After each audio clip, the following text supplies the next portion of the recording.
One of the biggest questions that I've had lately as far as the interest in planer board fishing is concerned is, Tommy, when you're using the boards, how do you shuffle boards? Or what happens when the outside board goes back with a fish on it? And what Steve and I are going to demonstrate now is shuffling boards. Steve's going to take the rod with the fish on it, and he's going to start reeling that fish in. And what I'm going to do is real quick, I'm going to drop the inside board past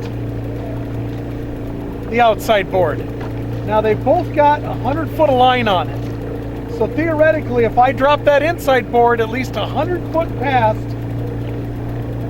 his outside board, once the fish comes up, it will already be in front of the board, which now the inside board becomes the outside.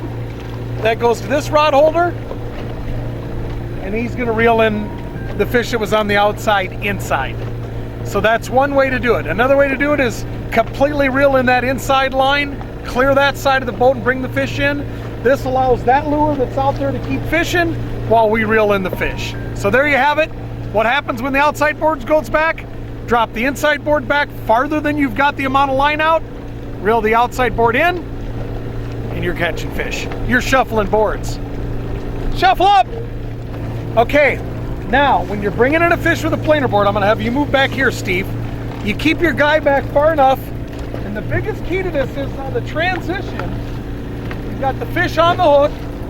You do not want to bowstring the line. So I'm gonna unhook the board, I'm going to unclip the second clip, and you notice that the line angle never changes. You do not want this line to do this right here. You don't want it to bowstring, you want it to stay flat. So I'm going to let go, and then from that point on, Steve's going to reel in the fish. And at that point, this is when it gets to the back, we would net the fish. So basically, make sure you keep a tight line. You hear that a lot. Keep a tight line. When you're trolling, keep a tight line, don't bowstring it. You're gonna catch a lot more fish.